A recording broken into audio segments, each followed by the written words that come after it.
What would you say is the most effective way of making $1 million? I mean, depends on your skill set and the timeline. Because if you want to do it effectively over 30 years, it's going to be a lot less hassle, a lot easier than trying to do it in 5 years. One of my most viral clips on social media, I was talking to a kid. He called into the Ramsey show. He's 19. He said, hey, how do I turn $100,000 into $1 million by the time I'm 26 or 25? I said, why are you trying to make 900 grand on your money in 5 or 6 years? And he said, I don't know. It's just a question. There was no real theory behind it, no real goal behind it. It was out of fear. He just said, I need money now while I'm young because I'm scared I'm going to end up like my parents or retire broke or do something I hate. So I think when it comes to that question, you've got to look at your motive behind it and the urgency behind it. And so for me, the way I actually did it, it took 9 years. I invested in my company 401k, 15%. I was debt-free with an emergency fund. Beyond that, I got a reasonable house, small mortgage, paid it off aggressively. That house appreciated in value, rolled that into the next house, kept investing 15%. And that's all I've done. And over time, the home value that's completely paid for, 100% equity, plus the investment accounts, that equaled $1 million. And that took 9 years. So the most effective way is investing 15% of your income and getting a house and paying it off. Those two things combined are all you need to have a net worth of $1 million. Now, if you're wanting a cash millionaire, meaning you have $1 million in cash, well, your savings rate is going to be more important than the return if you're trying to do it in a short amount of time. Because the chances are the market's not going to give you 500%. The chances are you didn't get in Bitcoin 10 years ago and now it's 1,000x'd. And so I would say take as much of your income as you can, live on as little as you can, and throw the rest into the market, into an index fund outside of retirement, if that's your goal, to have it in the next 5 or 10 years. Because basic math says you save 100 grand a year, in 10 years you'll have $1 million. Even if you didn't invest it, just in a checking account. And so if I can then invest that money, I might be able to put 500,000 in and it can grow to $1 million over a period of time. So the most effective way to me for the everyman is investing into the market, into mutual funds and index funds. That's the better way to do it with your own income. I don't know of a cooler way. OnlyFans. That's one way. I don't know if you've seen what I got going on. Not cut out for it. I'm much more cut out to give financial advice on YouTube.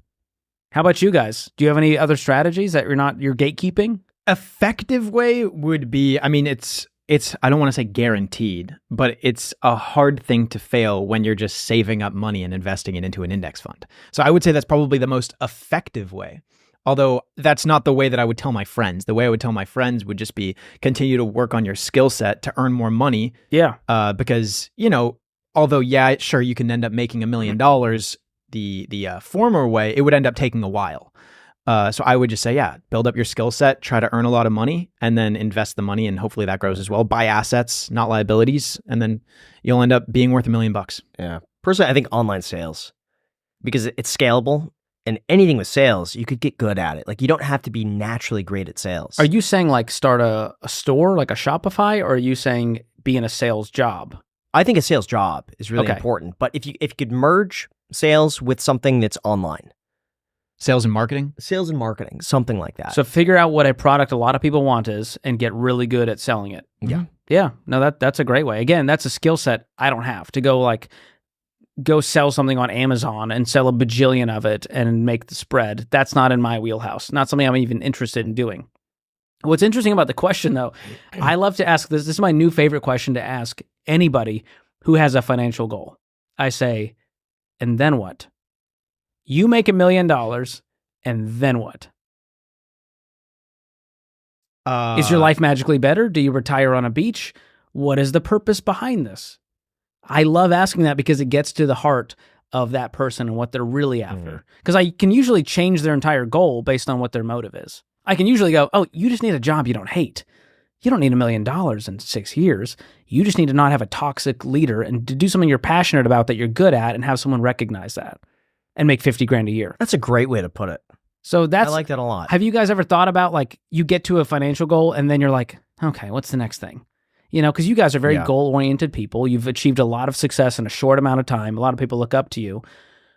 Have you ever thought, like, what is the point of all of this? Is it to get to the next million? Is it so that I can become a real estate mogul? Is it so that I can retire at 35 what is the point? Have you guys set those goals for yourself? I try to think about it every now and then, but I also like having goals, even if it's just for the sake of checking something off the box. Sometimes I like that. Like I'll even go through and make a list on a Saturday of things I could do around the house, clean the windows, and just did that. You like Clean being out the cat's productive. litter box, check that off. How like does Graham Stephan relax? What does that look like? being productive. So Really, that's my way of. You know what? I had so much fun the other day. I painted the closet.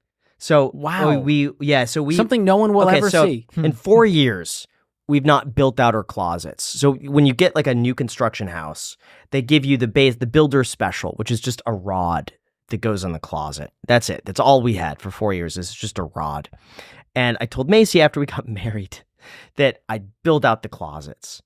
4 years later, I kept my promise. We built out the closets. But when they ripped it out, they say, "Oh no, we don't touch up that, all the paint and everything that was just ripped off." So I went to Home Depot and I got paint and I color matched it. Wow. I got some spackle to like fill up the holes.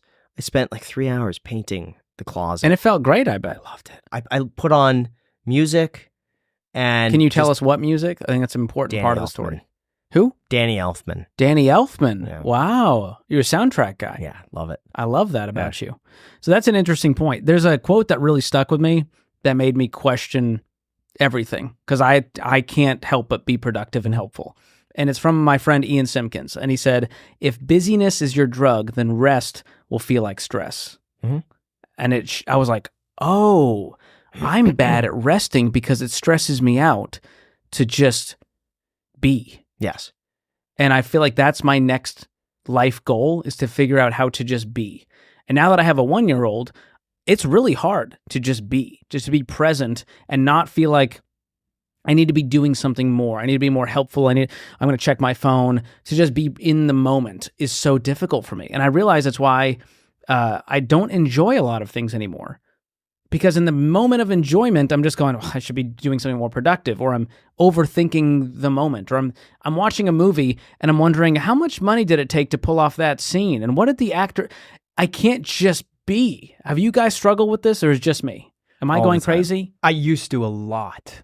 And this is interesting. But I had a friend. I still have him. He's still my friend. But he was so happy and positive and like optimistic all of the time. And I always like observed this like subconscious, I guess, like aura that he had around him. And then finally, after observing this for such a long time, I asked him like, hey, why are you so like positive all of the time and happy and outgoing and just like how do you do it? And it doesn't seem fake. Like it seems real. And he said, well, to be honest, like I just read a book that helped me change my perspective, change my mental framework. And he told it to me, and it's called The Power of Now by 𝗪𝗓𝗡 Tolle. And I read the book, and it helped me learn how to be present. The idea of the power of now is to not focus on the future or the past, but to be able to live in the present moment, because the past doesn't exist anymore, right? And the future doesn't exist yet because you really don't know what's going to happen. The only thing that truly exists is the second that we're in right now. And this book kind of like reiterates that and reinforces that framework, which helped me enjoy the present moment. And I guess not stress myself out so much with things that don't exist, like the past and the future. Wow. You should hand that book to our friend Graham, and I've read it. I'll take it next. You should read The Power of Now. Okay, I'm next then. I've Yeah, read I it. It just didn't help me. He's Didn't hit. very, very, very far on the other side. But also, I think that realistically, Graham wouldn't take that book as seriously as I would have liked him to. Yeah. Like for me, when he told me about this book, like this is something I had observed over the course of several months, and I was so interested in that finally when he gave me the reveal, I was like, okay, well, I better like really listen to this book. And although it was a little bit whimsical and woo-woo, like every paragraph, if I didn't understand it, I would reread because I really wanted to try to You be really like him connected with it. in that aspect. Part of that, I think, is you have to have a pain point that is painful enough that you're like, all right, I want to explore this. I want to overcome this. And for Graham, that pain point isn't really there. It's not a problem. So same with, if you read my book, Breaking Free from Broke, and you don't feel like you can do any better financially, you don't feel like you have any financial problems, then you're going to read the book and go, that was fine. Good little witty, some financial advice in there. It's cool. But if you are hungry for the material and you're going, I'm tired of living this way. I want it to be simpler. I want a more peaceful path to build wealth. I don't want to be a part of this system. This book is going to be like manna from heaven. And so that's what I think the difference is when it comes to pain points. It's why people call into the show and they want to justify their own decisions and we don't give them the benefit. And so we hang up and go, well, we didn't help that person because they didn't really want our help. They wanted us to go, you're doing great. Just keep doing what you're doing. Do nothing different. But when people are hungry for the advice and they're really in a point of pain, they are willing to go sell the car the next day.